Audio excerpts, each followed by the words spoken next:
vaccination, handling, cleaning, socialization, care policy, with the interest to avoid illness. With that, we would also expect there to be rehab efforts for sick or injured or unweaned or any traumatized animals. As it relates to those tenants, we would hope for a dedicated relationship with foster care programs within the city or outside. As a supporter of that no-kill philosophy, we would expect there to be an active and ongoing adoption program that is responsive to community needs. So it would provide that out-of-the-box thinking, where we would offer a variety of adoption methods and hours of service to support the community. We would expect that any adopted animal would be spayed or neutered before its release. With that also would be a commitment that any animal would be licensed through the city before its release. We would ask that any service provider very clearly indicate who their veterinary service is that they work with. And that relationship also includes a dedicated on-call process for any after-hours emergencies that service might entail.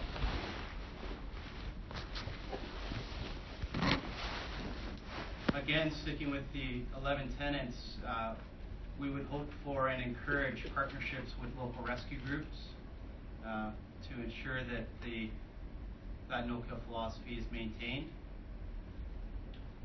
In the event of euthanasia, we would absolutely expect it to be done in a humane way and that it meet legislation.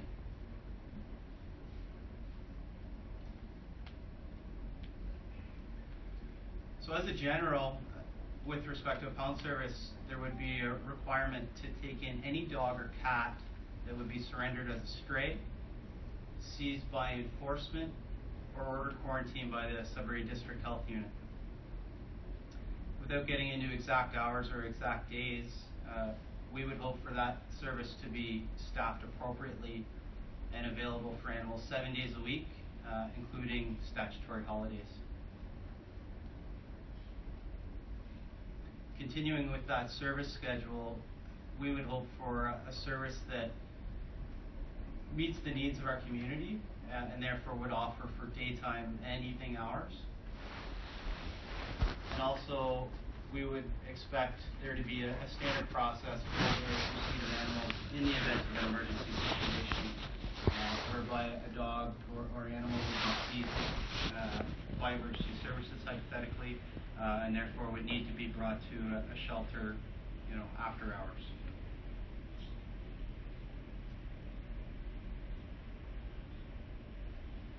We would expect that there be adequate receipt, housing, feeding, care, exercise, treatment, and release of all animals. As Mr. Richardson will allude to through OMAFRA, we would expect that facilities using this contract pass all legislative requirements and inspections, and that would be before the receipt of any animals within the contract.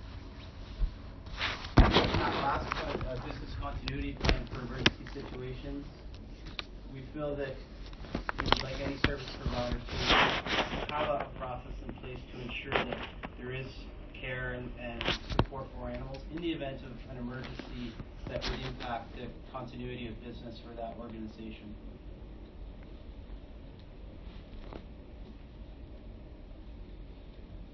We feel it very important that any service provider have strong relationships in the community, and along with that, with our various stakeholders and enforcement agencies. So, namely, OMAFRA, OSPCA, the Sudbury District Health Unit, and all levels of enforcement, including our internal bylaw animal control officers, as well as any police agency. Ensuring success in this will require any proponent to participate in a city-hosted website where we can advertise found animals. We can advertise animals up for adoption, while also having messaging that encourages responsible pet ownership.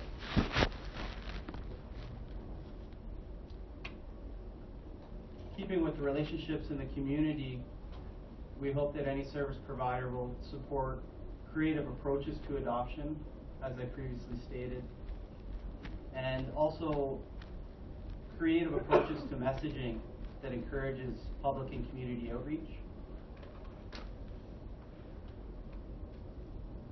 We absolutely can't do this alone through CGS, so any pound service provider, we would very much like to partner and have their support in our education campaigns, with the goal of supporting, again, responsible pet ownership and compliance with our new animal care and control bylaw that will be released very likely in the summer.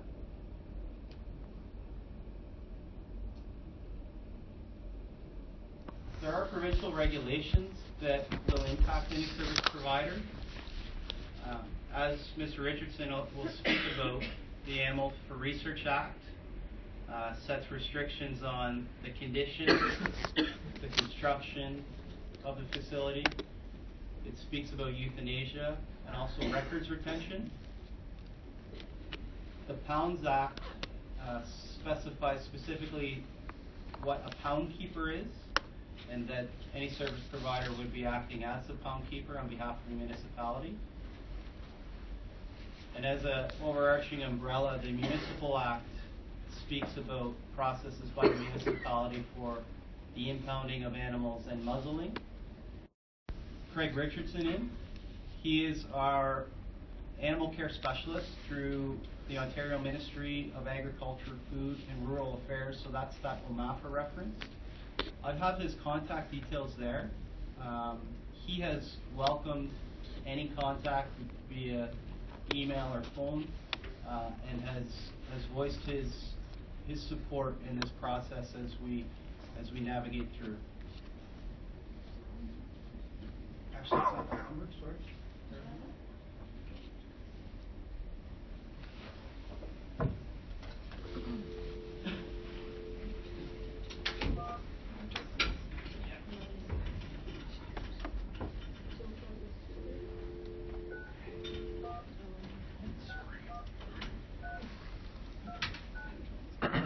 Brendan, are you going to send us all a copy of this?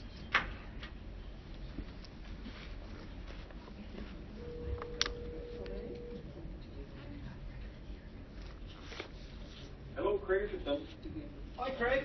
It's Brendan calling. Okay. And not just Brendan, it's Brendan and a group of interested individuals as it relates to our transfer for pound services. Okay. So I'll hand the mic over to you. I've introduced you, and without scripting anything you're saying, I'll hand it over to you. Okay. Okay, so everybody can hear me? Yes. Yeah. I see some nods. You should be okay. So if you speak loudly, it should be okay.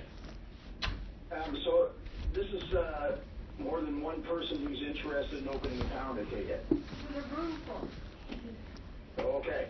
Well, just give you a quick bit of background. There is no license in Ontario to operate a pound, but there is the Animals for Research Act, which is a provincial legislation, so that once a municipality impounds an animal pursuant to their bylaw for impounding cats and or dogs, then that premise, that building, the pound building, has to be inspected under the Animals for Research Act. So you don't actually get a license. If your pound facility was inspected and there were problems, the worst we could do is pull inspection, and the municipality must go someplace else, and you can't have impounded animals anymore. So what I like to do if somebody wants to open a new pound is to talk to them. First of all, try and talk you out of doing it. Because it is a tough job. You're going to have the crazy show up at 2 o'clock in the morning, drunk and demanding their dog back. If you got little kids, they're going to get hassled at the schoolyard because people are going to call you dog killer and puppy killer and stuff like that. But if you're still willing to do this job, then we'll talk about, once you decide if you want to go ahead and bid on a contract, talk about what you need to do if you have an existing facility, for example, if you needed to renovate. Now, if someone had a boarding kennel or say it was a vet clinic, we've had boarding kennels and lots of vet clinics that have been pounds in the past. Still, boarding kennels usually have the problem that they've made them themselves, and there'd be a lot of wood in there. And under our act, we're looking for materials that are durable, so things that are nice and hard and can't absorb bacteria or water. So wood is a problem. It's very hard and it absorbs everything. So when you're looking at floor-wise, for dogs in particular, you're looking at things like sealed cement, or if you had some other kind of surface that was hard and impervious to water, which usually the easiest is cement. Some places are quite nice in that they have things like Stonehard, which is an applied product over the cement. But basically, you're looking at a cement floor. When it comes to the kennels themselves, in the Act, in the Regulation 23 part, there's nothing in there that tells you how big to build the kennel, but it talks about it has to be big enough for the animal to turn around, lay down, extend its legs. So most people look at a kennel that's at least 3.5 feet wide and 5 to 6 feet long. And again, you have to make it out of hard, durable materials, and the animals have to be able to stay in there safely. So you're looking at stuff that's going to be like galvanized metal, hard plastics, cement blocks or poured cement, chain link, steel gates. People have tried different products as far as gold expanded metal, bars just like in a jail,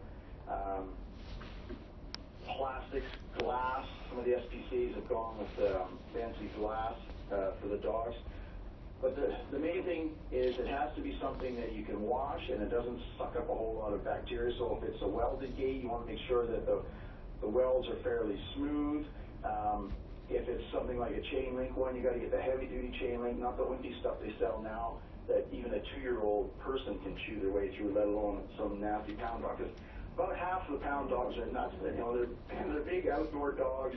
Nobody's ever taught how to behave, and then you put them inside a kennel with a bunch of other dogs, and they're trying to get out. So they're chewing at the weave on the chain link, or they're trying to climb out. And that's an issue we have sometimes with boarding kennels, is they have to go floor to ceiling with their kennels in order to hold in a pound dog. Because usually you're dealing with well-trained, friendly family dogs, and they don't tend to climb out of your cage or your kennel, because they've been trained at home not to do that. But with the pound animals, excuse me, sorry about that. With the pound animals, you end up with animals that in some cases are very vicious and nasty dogs, big dogs that want to kill the dog across the aisle, or jump out and land on you, or get out in the middle of the night and tear the place apart and escape.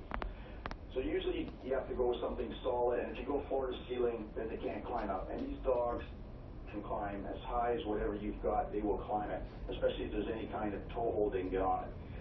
So we'll talk to you about whatever kind of building materials, if you have to renovate an existing building, or if you're going to build from scratch. You don't have to have a drain, but it sure makes life a whole lot easier. And if you have a drain, then you have to be able to inspect it and not have the gases come back. So some kind of P-trap system so that sewer gas or septic tank gas can't come back. Rats, mice get in, insects, stuff like that. Same with windows and any kind of ventilation you have. You have to make it so that birds can't get in, bats with rabies, biting insects, fishers come in and eat the cats, that kind of stuff. So you have to have some kind of insect screens or protective screens over the fans if you don't have like a self-closing fan louvers and stuff like that. Depending upon the number of animals you're going to get in there and the number of kennels you're going to have, and if you're doing cats, of course, then the cat rooms, stuff like that, the ventilation system is going to be based on your capacity. Again, we don't have hard and fast numbers in the animals for research yet. Basically what you're looking at is you've got to have flexibility. That is so important when it comes to ventilation. So by you have to have some way of getting fresh air in and the bad air out, and that's every day of the year. And even if it's 40 below or 40 above, you've got to have some way of refreshing the air, and that's usually the big cost. Is in the wintertime, people say, well, I can't leave the window open or have an exhaust fan on even part of the day because it's costing me a fortune. So you got to build that into whatever kind of budget you're doing, that you are going to be heating the great outdoors. There's animals in there, they're living there 24/7. There's especially in the dog section, there's a lot of humidity because you're hosing and washing the place down. The dogs, of course, are spilling water and urinating. And in the cat section, there's a lot of dust and hair and ammonia buildup. If you're going to have cats, it's not in the act that you have to have them in a separate room from the dogs. But if you're building from scratch and you're going to have a big pound, you might as well separate the dogs from the cats, because cats are a whole lot happier if they can be separated from the dogs. So in the case of cat cages, it's a different sort of setup. We have people who would, when they bring the cats in, to sort of assess them, get some idea of whether they're friendly or not. And of course, if they're not neutered and that, they'll have them in separate cages. Over the years, there's been a push to have larger cages for cats. But again, the Act simply talks about being able to turn around, lay down, extend its legs. But the traditional cat cage you might see at the vet clinic, stuff like that, by the time you get the kitty litter in there and the feed and water and a big cat, it's getting pretty cramped. Some of the older cages, people have been cutting holes in so that they're doubling up, making a double-sized cage. Nice to have the kitty litter on one side and the feed and water on the other. You can go with some smaller floor space and a higher cage, and then give the cats a resting perch so they can get above the kitty litter to rest. And cats like to be high, they like to be low, they like to be cool, they like to be warm, so they like that variety anyway. And the resting perch can be as simple as a good stiff cardboard box. Also gives them something to scratch. Or we've had people who have taken those portable dog kennels, like the extra large ones, the real big ones, and made like a hammock sort of thing across the louvers, or the ventilation slats on the side, and then again, the cat can get above it, kitty litter's underneath, there's lots of floor space, even water clipped on the doors. If you're looking at building some kind of cat cages from scratch, again, you would want to look at something that's durable, something that's impervious to water, so it's got to be some kind of plastic or metal, whether it's galvanized metal or not. There are those Clark Cody cages, which have a plastic covering over some kind of chipboard surface underneath. Trouble with those over time is the cats pull the plastic off the edges, and then moisture gets in and the chipboard swells and the floor peels off, and not always the best one. Record keeping is an important part of having the pound. The animal control officer has to tell you where they found the animal and the time, and then you have to record it in the pound book. So in the Act, the only person who ever really gets into trouble is what they call the operator, which is the pound keeper. We have no jurisdiction over animal control. Once the animal's in the building, then you as the pound keeper are responsible if the animal's looked after, the records are complete, the animal's adopted out properly or returned to the owner properly. So you want to make sure animal control works with you and tells you when the animal was picked up and where it was and when they bring it in. If you're dealing with the police, they'll be bringing you animals often in the middle of the night, so you have to be prepared for that sort of thing. If an animal has bitten someone, now you're stuck with that animal for at least 10 days with the health unit quarantine.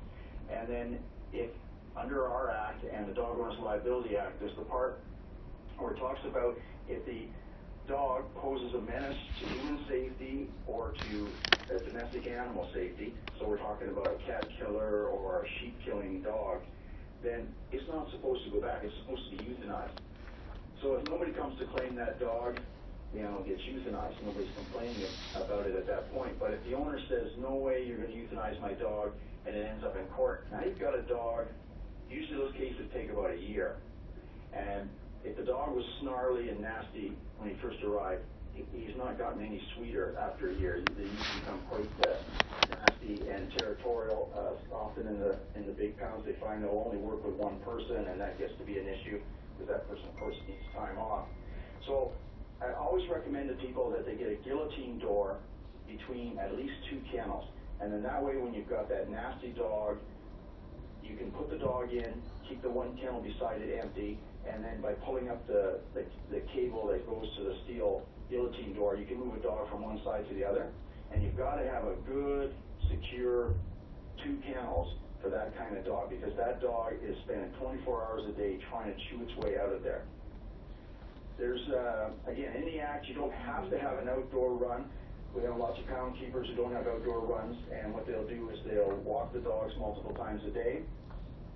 The act actually says if the kennel, if they were in a cage, they have to be able to stand up and stretch out to like the full length of their body. Otherwise, you got to be able to take them out in an outdoor kennel. But if you build a floor-to-ceiling kennel 3.5 feet by 6 feet, that's plenty of room under the act for that animal. If you do build an outdoor kennel, it's got to have some kind of protection from the elements, so some kind of roof so the direct sunlight doesn't get to them, or freezing rain. Some people will put those plastic igloos in for the dogs, and the whatever surface you use in the outdoor run area, it has to be well drained. So sealed cement, of course, works well.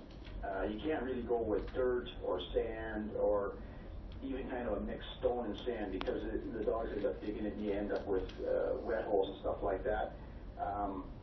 At a Zilda there, they have a big round crushed, they're not a crushed stone, but a rounded stone, and they have the roof over it, and they do a pretty good job of keeping it clean. But there's other places where they've tried things like patio stones and that, and they always end up heaving, so you have to be prepared to move those patio stones around each spring, because you can't have the dog in there and there's a pooling of water and stuff like that.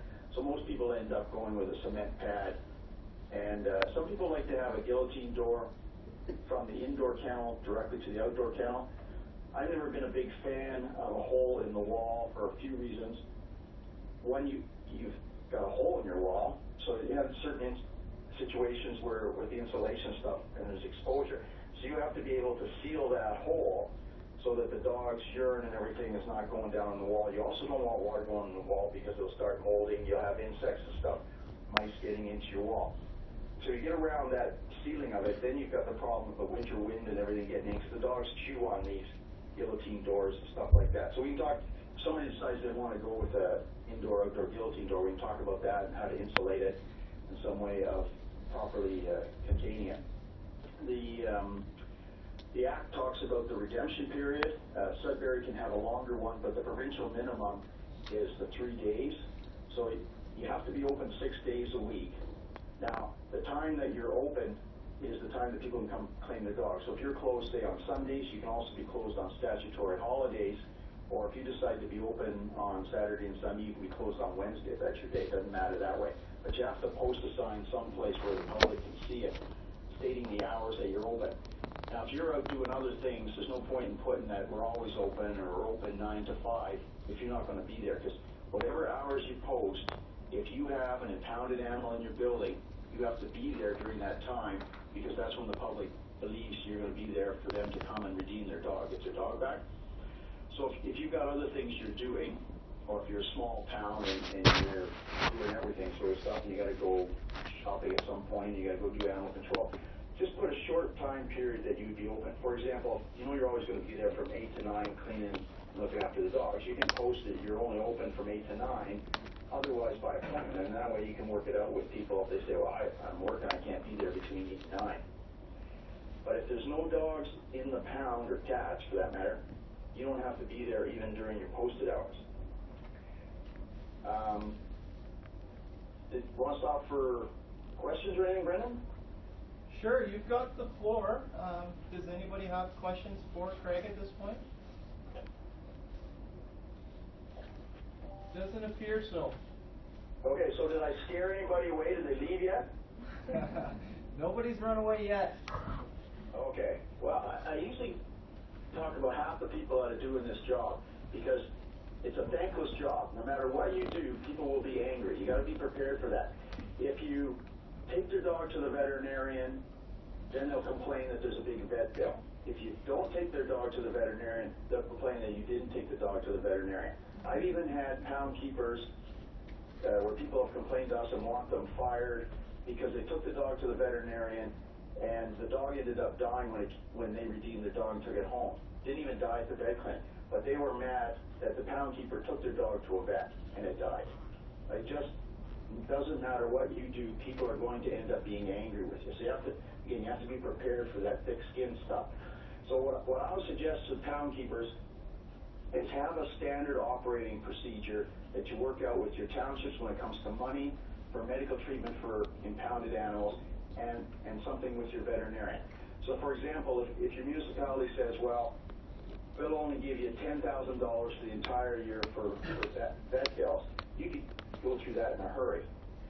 Or if they say, well, we'll only pay up to $300 per animal if it's identified as one of our township residents, and therefore we can get the money back from them through the taxes, stuff like that.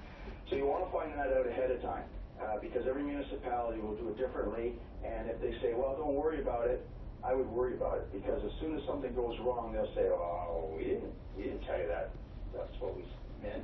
So get it in writing what you're going to do as far as basic veterinary care. Any Animals for Research Act, the operator, the pound keeper, is responsible for that. But there's nothing in there that says you have to take it to a veterinarian. It says you have to do what you're capable of doing, basically, which is kind of a broad statement. Like, I have pound keepers who are the grader operator, and the township won't spend a dime on sick or injured animals. So that person has to do what they're capable of. Doing nothing is never acceptable. You have to do something. Now, if your township says you can take a sick or injured animal to the veterinarian, well, then that would be your minimum. Take it to the veterinarian. Some townships will say, okay, we'll cut a deal with the vet, we'll pay their fee for an examination. And then if the vet says, look, this animal is going to need $2,000 worth of work to get it back to be 100%, I can give it enough sedatives for a night, but by tomorrow evening, it would be cruel to keep this dog alive. If you haven't found the owner, I would recommend I'd have to euthanize the animal. So hard decisions are going to have to be made that way, and often it comes down to money. A lot of people still don't identify their animals, so you've got that, how long do I keep that animal? So work out a standard operating procedure with the veterinarian where you've got it in writing. Talk to your vet on a nice calm day, not when you have an emergency, and say, okay, what can you tell me that I would be capable of doing on my own? For example, the vet might say, well, if it's a dog that swallowed quills but can still drink water, you can keep it at the pound for the redemption period as long as it can drink. If the dog has swallowed quills and can't drink, well, you'll have to bring it in after a day because we'll have to do something. You can't keep the dog for more than a day without drinking water. Or if it's a simple broken leg and you can keep the dog warm and the township won't spend any money, I would recommend you give it aspirin or keep the dog warm. And if the dog's willing to eat and drink, you can keep the dog for a certain number of days comfortable in the pound. If it's a compound fracture with blood and guts everywhere, no, you're going to have to euthanize that dog right away. So you have to have the euthanasia protocol worked out with your town. But again, you're the only one who's, I should say, instead of saying town, I should be saying city of Sudbury. You're the one, as the operator, who makes the final decision. You'll get pressure from all sorts of sides as to whether to keep some animals, spend some money, not spend some money. So you have to, before you get the first sick or injured animal, you want to have that worked out. And it's the same with dealing with the police. Like, if they start bringing you animals because there's been a traffic accident and they bring in some healthy animal, but the person who owned the dog has gone to jail or is dead, you have to know how that's being worked out, and your township will want to know who's paying for it. So again, work that sort of stuff for your city. Well, get that sort of stuff worked out ahead of time. If you're operating the doggy jail, so they'll be going and picking up some guy to take to the human jail, and they find out he's got a couple of nasty dogs, and they'll call animal control to pick these dogs up. Now, under the Animals for Research Act, the animal's impounded for the redemption period, and then you can adopt it to somebody. But usually these guys say, oh, no, I want my dog back, but they're going to be in jail for a definite period. So try and get some kind of contact with a person who's related to the outside of the jail to come get the dog. Like, some of these little complicated questions can end up being the most expensive and complicated situations for you. So you have to be prepared for that. Like, if you're going to have the pound on your own property, for example, and I have lots of pounds that do that, you have to be prepared. These people are going to show up at your house when they feel like it. If you're making the pound at some kind of commercial site, you have to be prepared for the people who are going to try and break in. Some pounds, that's why they went with minimal windows. You can put bars on the windows and stuff like that and use windows as part of the ventilation system. But again, you have to plan ahead for that sort of circumstance. People will try and get their animals back and cause mischief at the pound. So security overall is going to be an issue. Is there Anybody there who has a boarding kennel and is thinking of impounding, like putting dogs in the boarding kennel? Is that a no? I don't see any hands. Okay, because again, your customers aren't too happy sometimes to see that crazy-looking sick pound dog beside their well-behaved dog. So the people that are sitting there in front of you, there's more than one group I'm talking to? Or are they all one group? Lots of variety. Yeah. Okay, so if people are building a pound from scratch, again, contact me, or if you're renovating a building, same thing, contact me, because we want to talk about your materials, and I'll come up and see you, and we can go over stuff before you spend money, and I come along and say, oh man, this isn't going to last, or it's not going to pass, because whatever you want to work with, there's lots of people who have tried it before, so I can give you some advice that way, talk to you about some pounds to go visit. If you wanted to go see, especially if you were traveling down into southern Ontario or something like that, I can tell you of some pounds you can stop and see and talk to those people what it's like to do this, or what the cost is to build a pound. As far as figuring out how many kennels and cat cages you need, basically you need to know how many animals the city of Sudbury had, say for example, last year, and then you've got to decide how long you're going to keep those animals, because length of stay determines how many kennels you're going to need.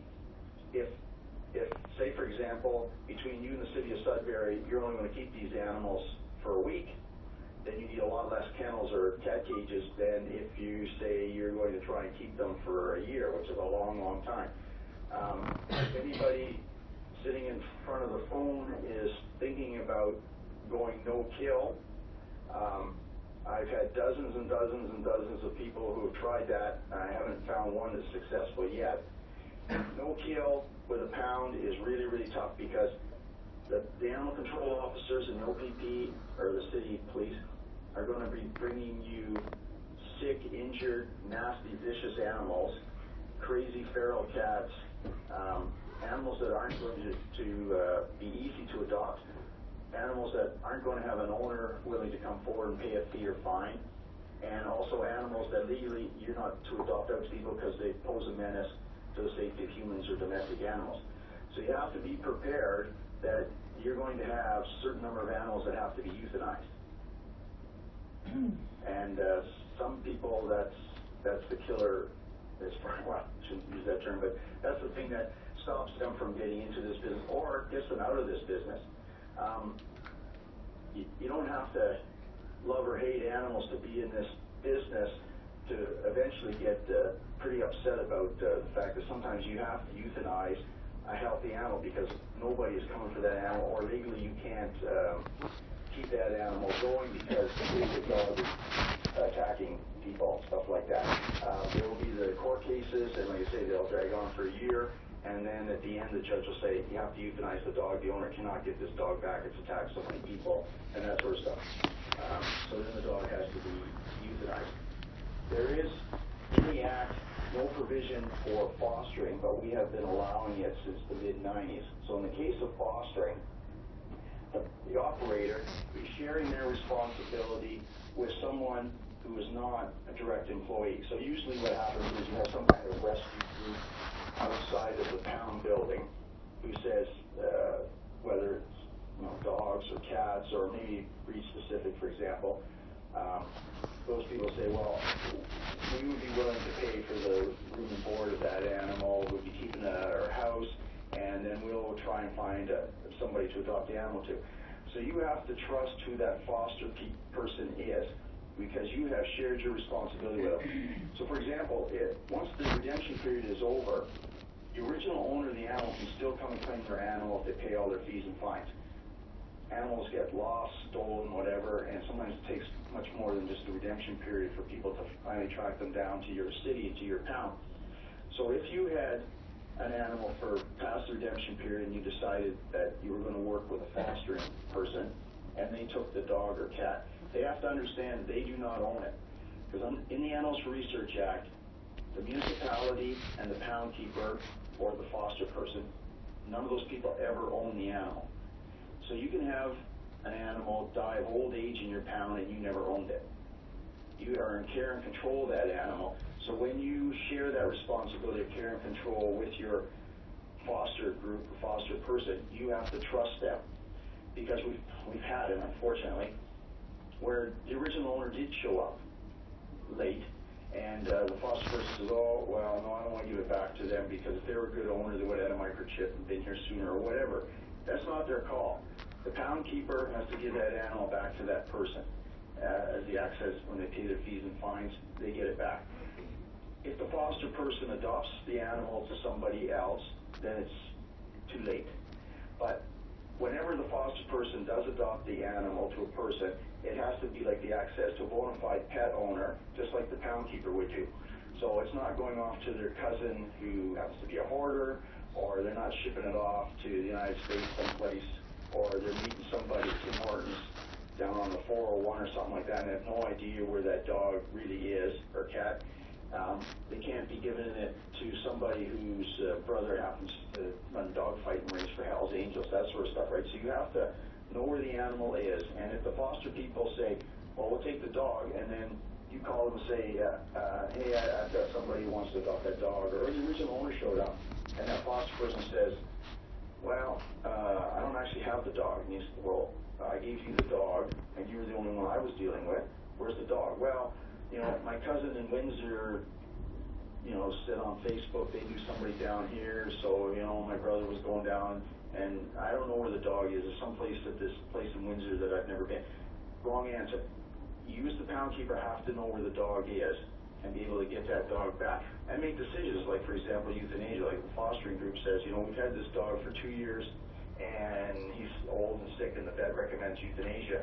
Then you need to know that. Because at all times, the foster people, if they do adopt the animal to somebody, or if it ends up dying or had to be euthanized, they need to send that information back to you, to the operator, as the pound keeper. You have to complete the records. Because in the record book, you have to put down what they call the outcome, or like, was the animal redeemed and went back to the original owner, or was the animal adopted somebody, or was it euthanized, or in this case maybe died of old age.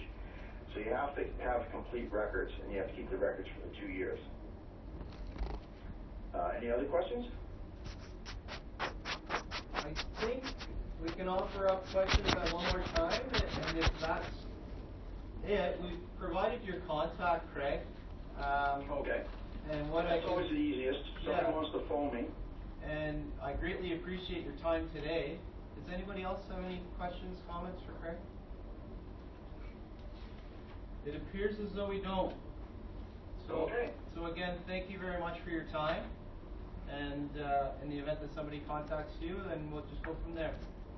Okay. Well, good luck, everybody. Thank you. Bye.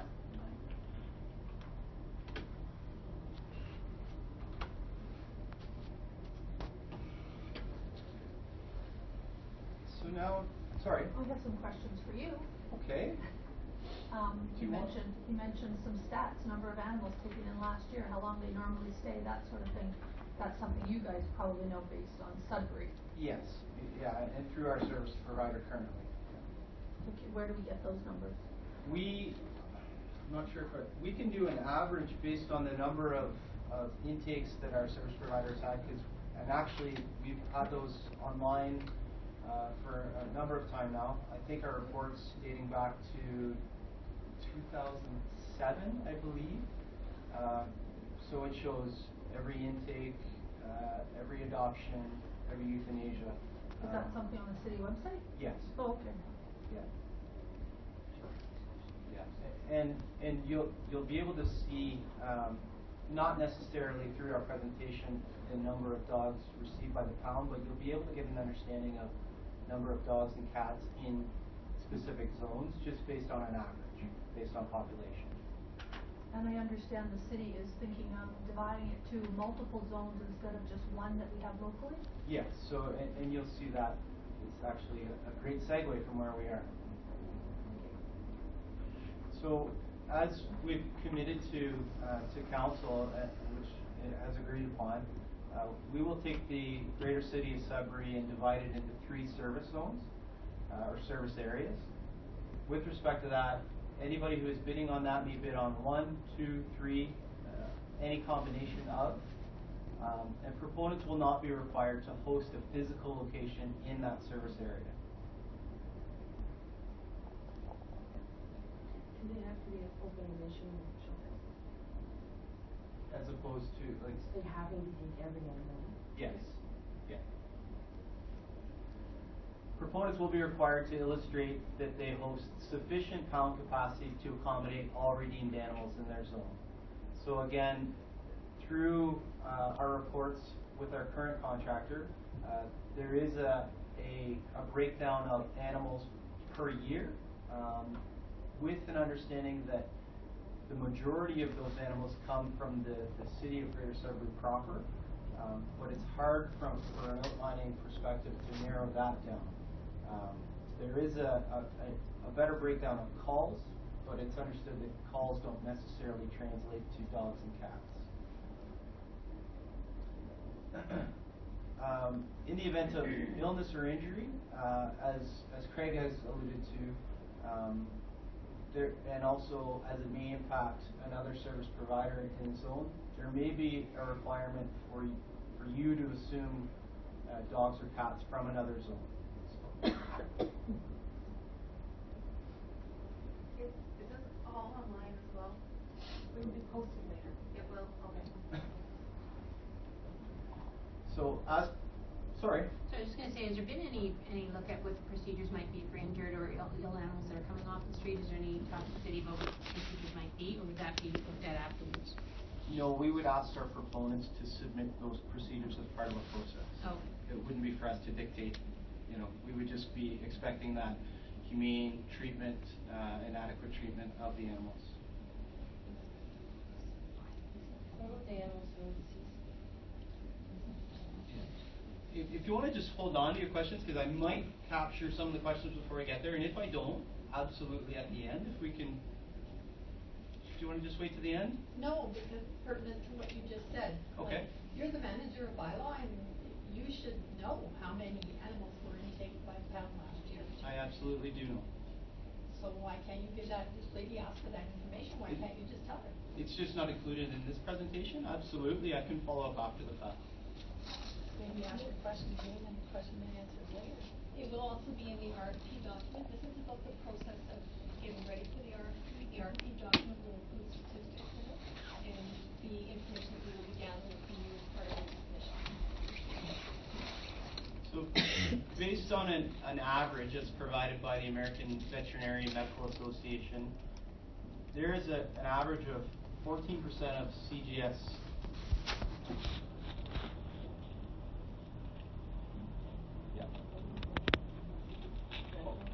owned dogs. And that's that's a stat, and you'll see it translate to the number of dogs. With an average of 1.6 dogs per household, there would be an average of 11.7% that are cat owners, with 2.1 cats per household. And again, this is an average that has been provided to us. It may not be exactly accurate based on our population. With respect to Zone 1, which you'll see in a moment, Zone 1 population is approximately 88,830. Given those percentages, that means that in that area there would be close to 20,000 dogs and just over 21,000 cats. And specifically in that zone, there's approximately 38,930 households. Zone 2 has a population of approximately close to 30,000. In that zone, there's approximately 6,554 dogs and 7,189 cats in approximately 11,240 households. In Zone 3, with a population of close to 40,000, there's approximately close to 9,000 dogs and close to 10,000 cats in 14,465 households.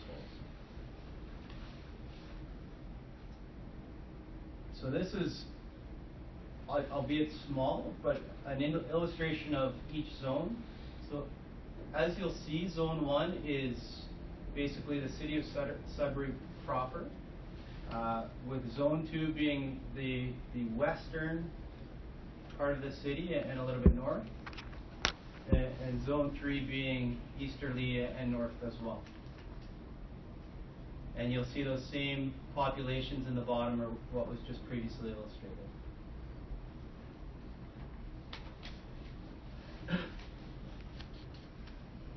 So, as opposed to how the previous bids have been arranged for the city, we have a very large desire to understand what the cost is for pound services. And therefore, we're going to ask that proponents submit a per animal per day fee that will be charged to the city of Sudbury for all intakes. That rate will be specific to the type of animal and will include all costs for service. As Craig has illustrated, there will be further discussions about veterinary costs and how that would impact a service provider. And as it relates to those costs, we will be asking that the city be invoiced on a monthly basis for all intakes and services in that previous month.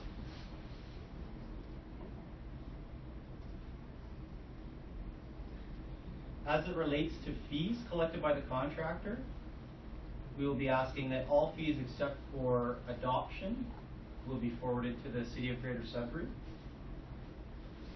And Sorry, we can't take pictures unless we have releases from everybody in the room.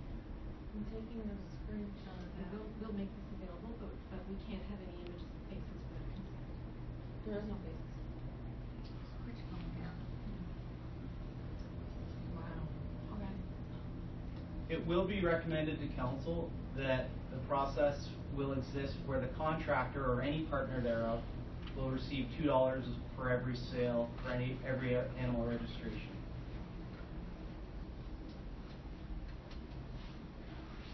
So now we'll move on to the RFP process in hopes to educate people who may have never participated in this process and just to go through the process at a higher level.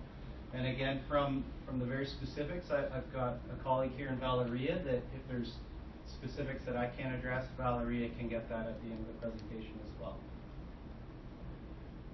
So why are we hosting an open competitive process?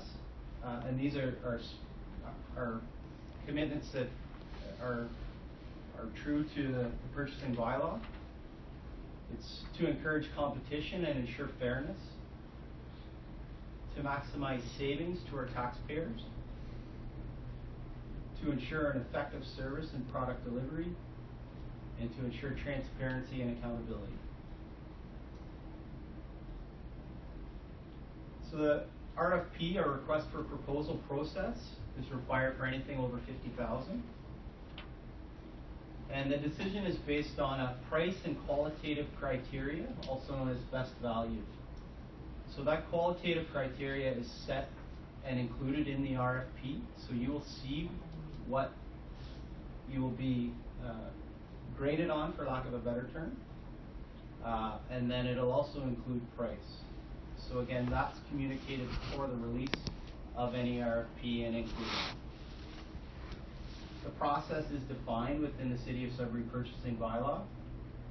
And again, as I've noted, it's a predefined evaluation plan. And it is marked with a committee that is also agreed upon before the release of the RFP. Within any RFP, there are mandatory requirements.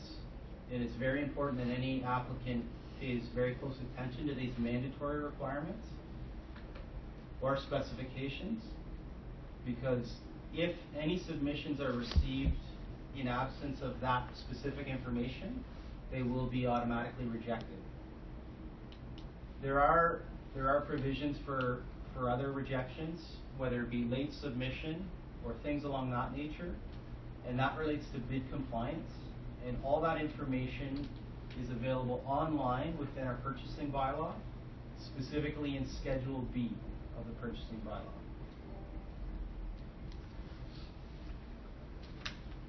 Once the bid has been released and during the process, any communication must be in writing and it must be with the official contact. So within that RFP, it will delegate who the official contact is, and it will be somebody from purchasing. Any communication during that process will then be posted for any bidder to see. And if it results in changes to the RFP document, it could relate to an addenda being released, again for everyone to see. Or if it's a matter of where do we find certain information, it could be communicated via notice. Again, just from a bid compliance standpoint, all documents may require mandatory requirements, and it's very important that you pay attention to those details. And any further irregularities are covered in that Schedule B of that purchasing bylaw.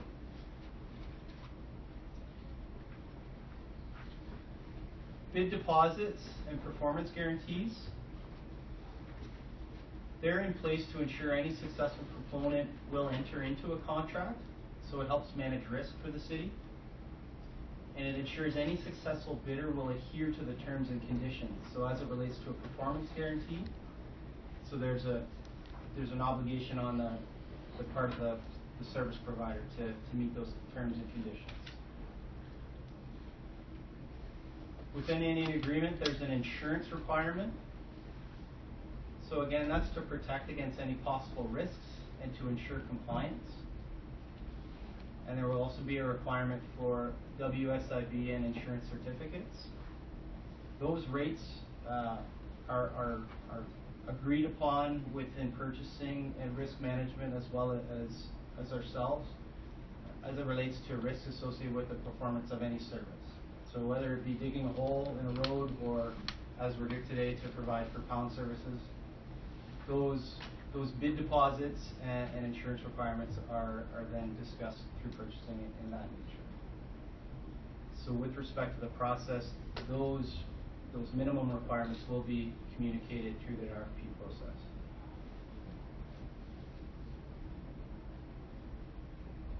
So bidders online application form.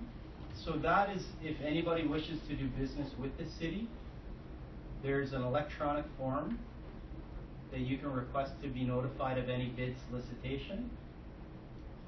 And I've provided that very long address, but in the event that you would like to, instead of writing it down, if you want to touch base with Valeria after the fact, if you want to submit a bid form, we do have copies here. And also as it relates to bid opportunities, they are on the city website on the tenders and results section, and it's free to download any active RFPs. Once you're involved in the process and you've signed up for an RFP, in order for yourselves to receive any of those addendums, so again, if that's a change to the RFP, you must sign up to be notified via email.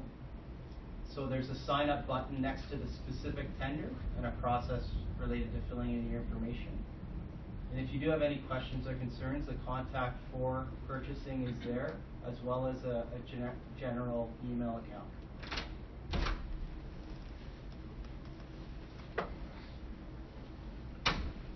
At this point, acknowledging we've already had a couple questions, we can open it up to any questions that you may have with respect to the process. Again, I'd just like to go back and clearly illustrate why we're here today. It's not a matter of discussing what's already been decided as it relates to council decision, but in hopes to educate applicants on pound services. And if anyone hasn't participated in an RFP, again, educate applicants through that nature. Does anyone have any questions?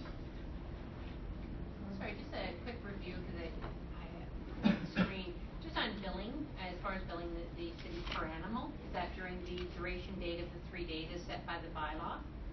So Yeah. for the carrying of that. Yeah, That- so that's that per day per animal price Okay. while they're in the pound. So it's more a piece price than an actual overall bid, Right. like bid price. It's gonna Right. be per animal. Yeah. And then whatever that equates to, that could be small, big. Oh, and then, sorry, the license fees on top of that. Sorry, I just wanted to be clear on that. So $2 from every tag goes to the pound? Only tax No, sold on it. so, Pounds sorry, sold by to the pound, confirm, okay. $2, so if we have a pet shop that sells them, Yeah. the pound that sells them, Everybody be the same. everybody be the same. So every tag that your respective agency sells, you will Yeah. get $2 for every sale. And just to confirm from a fee standpoint, the adoption fees remain with that pound provider. So if you're doing a spay neuter, again, the adoption fees, I think groups like ours have always gone to offset that cervical cost, so that would remain the same. The city would not be Right. looking at that or getting into any of that. Right. Thank you. Is the city of Sudbury thinking of revisiting that 3-day timeframe for the animals to extend it possibly, or? We haven't looked specifically at that. We've seen recent language even through our current service provider that shows value in shortening that time span. So we would not officially, but the reality is we would rather have animals returned to their owners or adopted. So we're going to look at that, as it relates to legislation and best practice. So you mean Lengthening it, you mean, or you mean Lengthening shortening it it. under 3 days? No, it wouldn't be under 3 days. Oh. You mean Yeah. lengthening it? Yeah. Oh. Norma? Yes, I don't hear well, so, but Okay. I think I heard it. With these, fees, am I right to, heard that with the exception of adoption, the fees go back to the municipality, Yes. such as like impound fees, standard fees, disposal fees, quarantine fees, boarding fees, all these. Yes. So that'll be part of that per animal, per day cost that a service provider would quote to the city to capture everything. I heard it right now.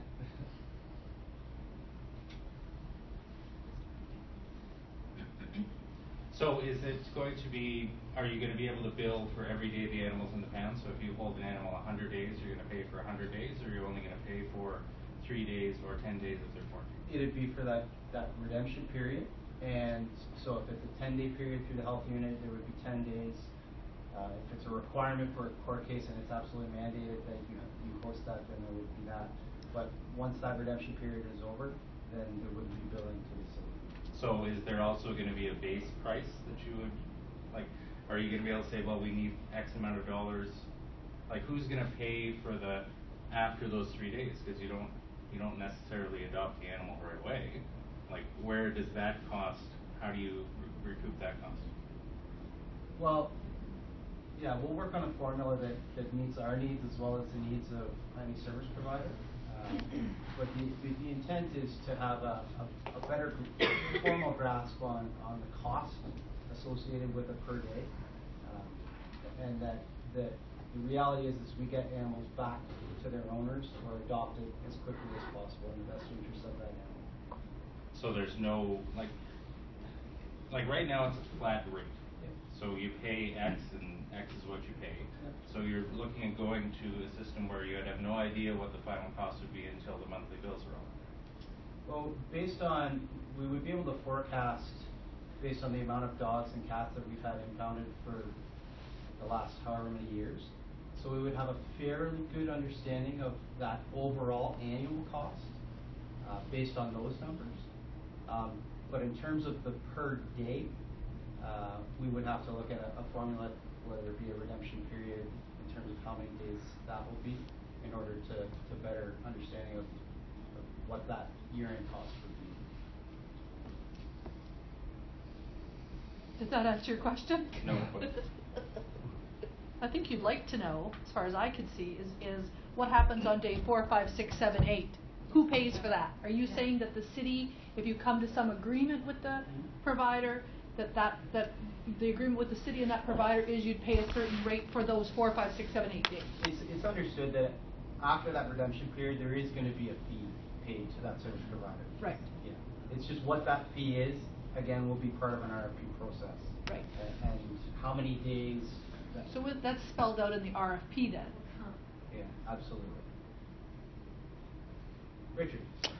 I'm still having trouble understanding, as a business person and a pound keeper, how I can even give you a business model.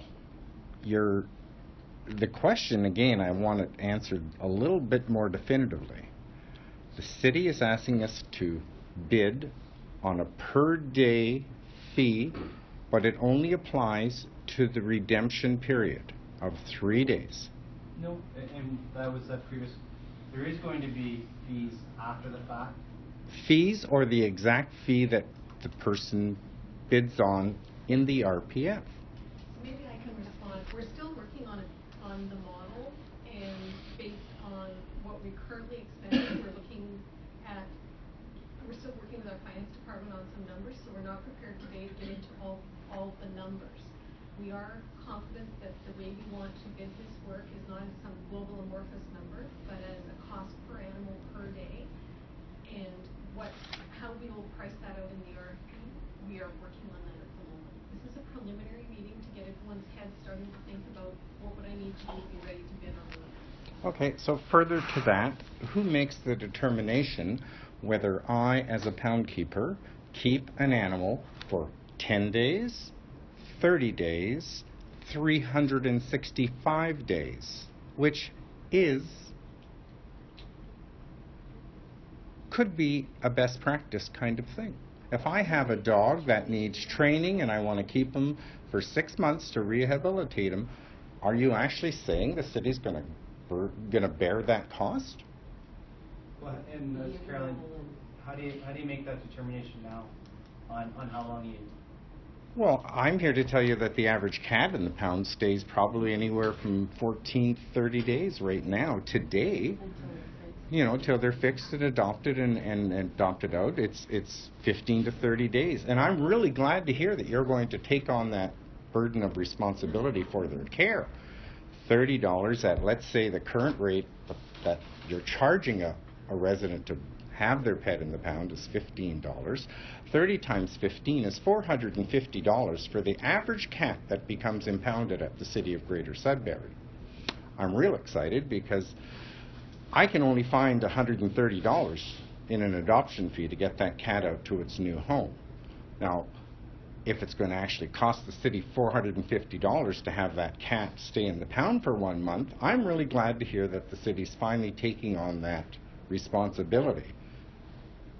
So, and if I have 1 cat in the pound, and times are slow, and I bid on an 11,000 household thing, and I only have 1 or 2 or 3 cats in the pound, and I'm billing the city, say, $45 a day on that,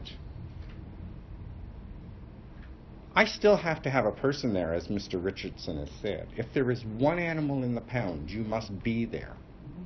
I haven't heard if this is going to be an improved service, if the hours are going to be the same as they are today, 8 till 6, or are we going 8 till 9?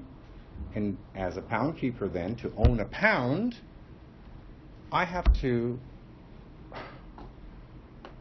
and again, my business head is really reeling here, I have to actually try to determine whether or not I can afford to pay the electricity, the employees, the capital, the telephone system, you name it, when I have no guarantee if I bid on one of these zones that I will even have 1 pet in my pound at any given time. And it's understood with any quoted cost that it would be to cover overhead, as you mentioned.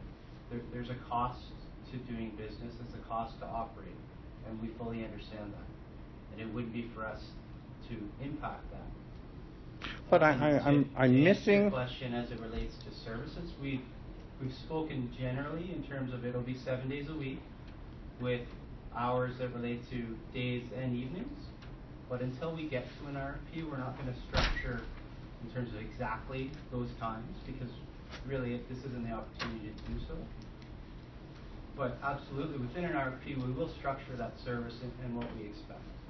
Well, I might just make a recommendation that you give this to a business person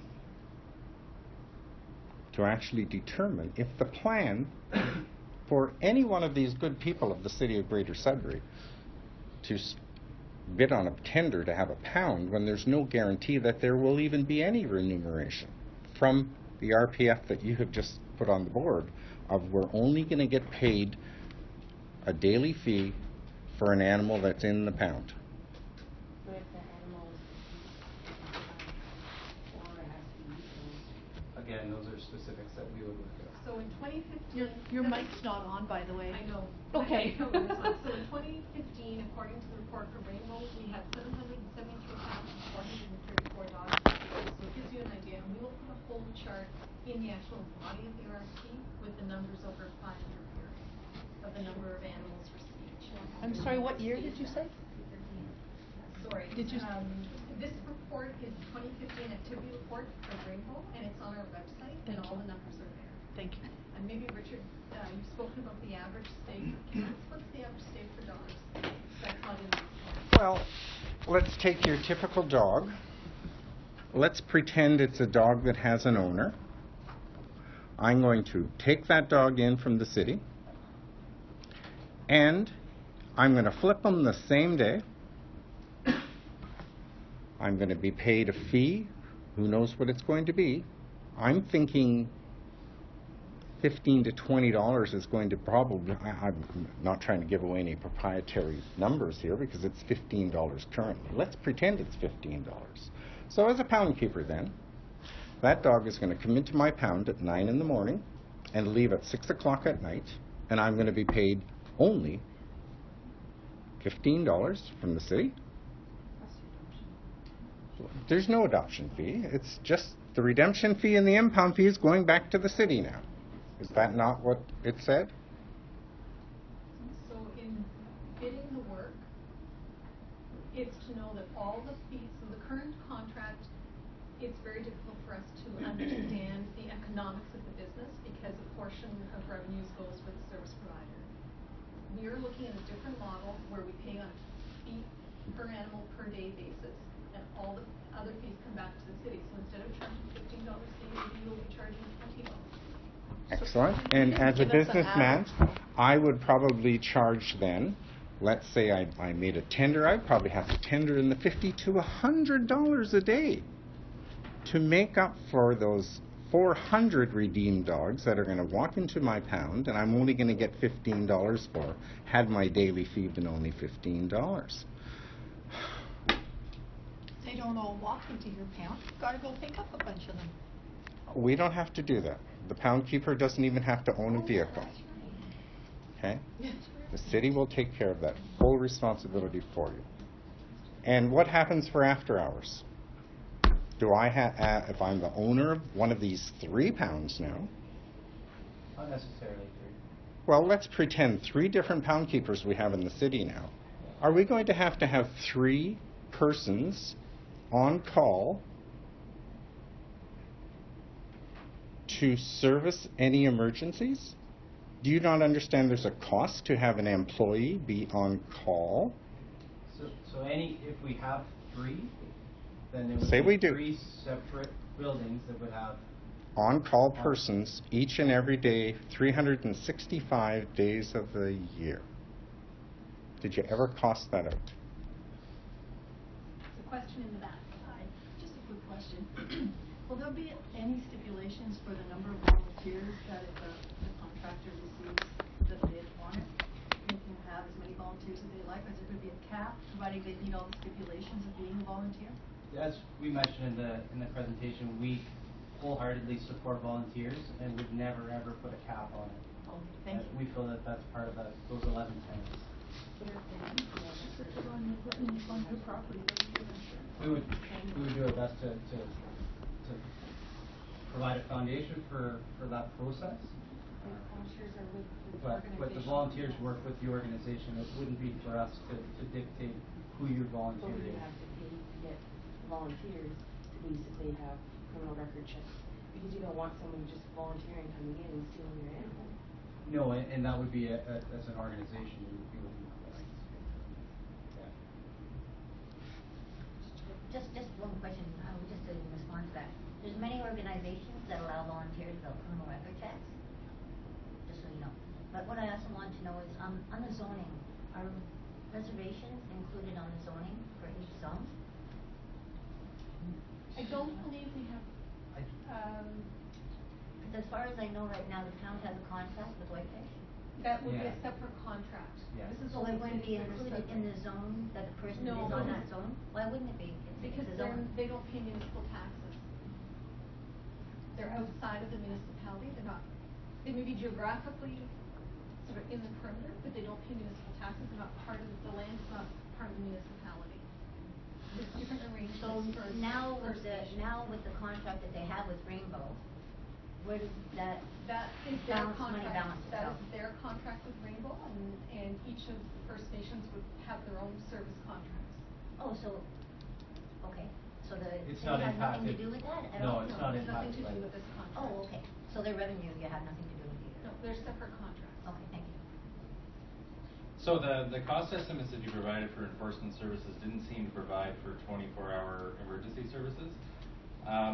Is it gonna be the pound operators like it was before amalgamation, going out on the emergency calls on weekends and holidays and whenever you don't have somebody working? Or is it going to be City of Greater Sudbury staff? And if so, are you gonna provide those costs to the council at any point?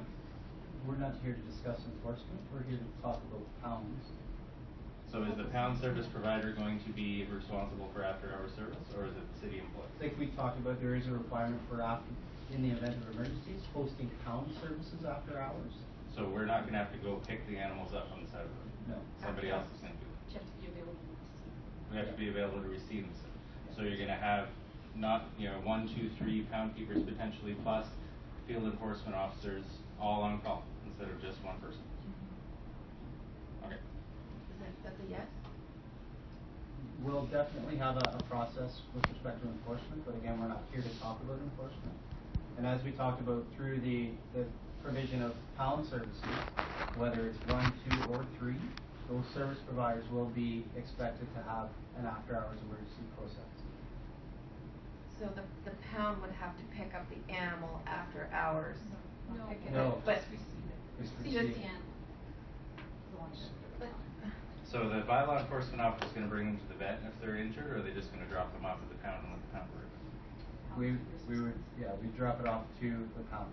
So you would potentially increase the time that the animal would be suffering without any pain medication by driving it all the way to Bazilda or Lively or Gerson instead of just driving it right to it. I'm just flattering that one. But again, we're just here to. Let's just talk about making that a little bit better, that's all. Yeah.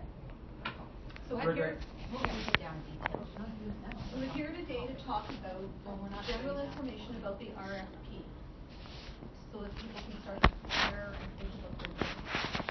One quick question, be it our volunteers were qualified,